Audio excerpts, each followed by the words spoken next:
Hi, it's Michelle. I'm working on the 2018 Santa's Black Bear Cabin felt stocking. So this was sent to me from Cindy in Arkansas, and she wants her grandson's name Gavin on it.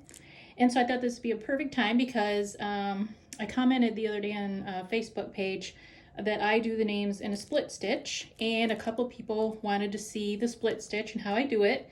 So Deborah and Helena, this is for you. Okay, so I've got piece number 1. I cut it out, get all those ink lines off. And so that's piece number 1. I cut it out. So when you have your instructions, you can see the name is done up here. It's done in red, and that's number 666 red. And the first step tells you to embroider, personalize, and sequin the stocking top, which is number 1. I always like to add the name first if I have the name. Sometimes I have to wait if I don't get the name. I'll wait, put it on later, but I really like to put it on first.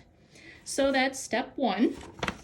When you look at your design chart, you can see it says center name here, and you can see these dashed lines.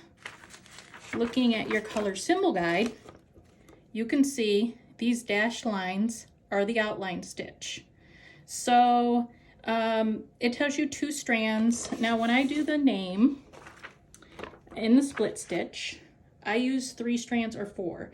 3 strands if I'm using one of the little name tags, 3 strands. But like for this, because it's going at the top, I can make it bigger. So I'm using 4 strands. And the red in the kit, like I said, this red is number 666. My favorite red, I like the 321 red.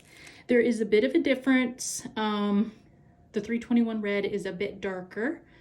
I just like the color. It looks different to me, and I really like it. So I buy the DMC 321 red for names. When I pull it off of the skein, I do measure it at the 36-inch length, just like we get it in the kit, and I have the measure at the bottom of my table here, so I measure that. And I'm using the number 10 beading needle that comes with the kit. It's the smaller needle. I lose these needles all the time, so someone did ask, what needles do I use? I do use the needles from the kit, but I also, at Hobby Lobby, because I lose these number 10 needles all the time, I don't know if I throw them away or they fall on the floor. I don't step on them, so I don't know where they go. They just appear. I like these Sewology general use needles. They're size 9, $2.49 at Hobby Lobby.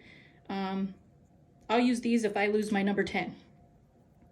So I'm going to use 4 strands for this name. So what I'll do is I will take that 36-inch strand of the red that I have, and I'm going to pull 2 strands off. So right now I have 2 strands at 36 inches. So what I'm going to do is I'm going to put 2 ends through the eye of this needle and bring the ends down together so they meet, and I'm going to tie a knot. So this will make 4 strands 18 inches long. I like to work with 18 inches because it doesn't get tangled as much, and it's just easier to work with. You don't catch your sequins or anything that you're working on. So 18 inches. All right, so I better show you what I've done here. So I used the lettering from the kit, but as you can see, this G is a little bit different. So sometimes I do mix it up a bit.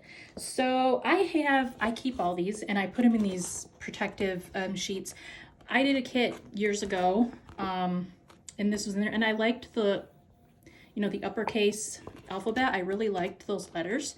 So I used the G from this one, and then I used the rest, the AVIN, from, the lowercase here. This is what we get with the kit. So that's what I've done. And I do it on notebook paper first. If you can't see very well, because my notebook paper, notebook paper is pretty thick. If you can't see very well, take this up to the window and hold it up to the window, and you'll be able to get your letters that way. So I did that, and then I just used tissue paper, plain white tissue paper from, I have a ton left over from Christmas, so plain white tissue paper. I make it in strips, whatever, big, little, and that's what I'm using. So I trace the name onto the tissue paper, and then I'm going to pin it to my felt, and let's get busy and get this name done. So I've already done the split stitch in 4 strands here, and I don't know how well you can see it. It kind of looks almost like it's braided. It's not that twisty rope like the outline stitch gives, but I do like this because, I don't know, it looks bold. I really like the way it looks. So I'm gonna continue here. I did a lot of it because I didn't wanna have you sit here while I did so much and when I go to pull it off. So if you're careful, it'll look pretty neat on the back. I'm gonna line this, but I didn't travel around a lot. When I got done with the G, I knotted it off. I try to be neat, but I mean, you know, sometimes you have to make a mess. To make the front look good, you have to make the back look like a mess sometimes. It doesn't matter. Like I said, the Bucilla police are not going to come and get you and haul you off for doing something different or messy or whatever. Just have fun. All right, so I got it knotted, and the knot is going to be in the back. So I come up from the back, so I'm going to do little stitches close together. And when I make my first stitch, so now split stitch, you're going to come up in the middle of the stitch you just made. Kind of, you know, you got 4 strands, so kind of when you come up, kind of make it be 2 strands on each side of your needle. So if you come up right in the center of that stitch you just did, you kind of split it, and then make your another stitch, make them close together. It takes a while to do this, but it looks good. Especially when you take your time and you get your stitches even and you come up right in between the 2. I don't know, can you see that? It's right in between the 2. So I have 2 on one side, 2 on the other. And just follow it around. Try to keep them the same size each stitch. Come up from the center. So if I'm doing this with 3 strands, obviously sometime you're going to have 1 strand on one side of your needle and 2 on the next. So I just even it out. So I'll come back up the next stitch. I'll have 2 on the other side and 1, and just keep doing that. Keep kind of bouncing back and forth, and it evens out, and you can't really tell by looking at it that you only use 3. But if you use 3 on a name that has to be smaller, like on a tag, it's clearer and it looks better. But for this, since it's at the top of the stocking and I want it to be seen really well, I'm using 4. So I figure I'll finish this in, and then I will take this off. I've got a couple other videos on Facebook about doing the name. One is with like vellum paper and a sewing awl, and you write it on the vellum paper, and then you punch little holes, and then you connect those. You can do the names that way. I like the tissue paper. It works out good for me. The tissue paper, doing it like this, it does rip off really easy, so you don't have to worry about pulling your stitches. This is just the way I do it. Doesn't mean it's right, but I figured I would show because a few of you have asked how I do it. So I've got these pins that I hold the tissue paper with, and after a while they're going to start to get in the way.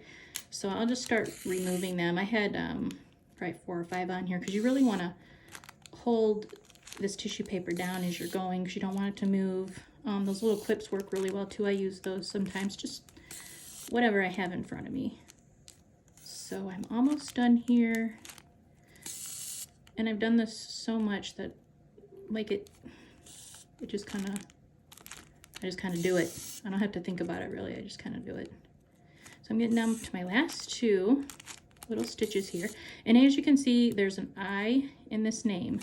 And I haven't done the French knot yet because what I like to do is, if I have to do a French knot for an I or cross a T, I'll wait until I take the tissue paper off because I don't want to pull that stitch because it'll be kind of up there by itself. So here we go. We're gonna take the tissue paper off, and you can, as long as you hold your stitches down, you can just rip it right off. Pull off as much as you can with your fingers, and then you can get some embroidery tweezers. These are embroidery tweezers. You can see they got the little spot there at the end. It's curved. These are pointy tweezers, and you can just kind of pull off your extras in the tissue paper. See how it rips really easy? You don't have to worry about pulling your stitches, and you're not ruining the felt or anything, but get all that off because it looks better when you get all of it off. It takes a while. Sometimes I do like go back and look and go, oh, missed a little bit. But get that off there.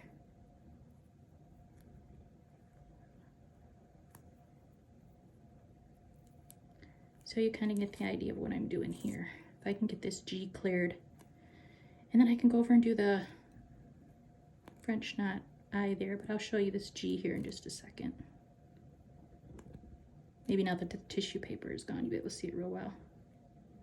But yeah, these embroidery tweezers have this little point, and they really make it nice to get that tissue paper off. So can you see the G, how it kind of looks like it's braided, but it's nice, and I don't know, it's kind of bold. I like the look of it. So I'm going to do my French knot right now, and then I'll end this video because I've kept you on here for 11 minutes.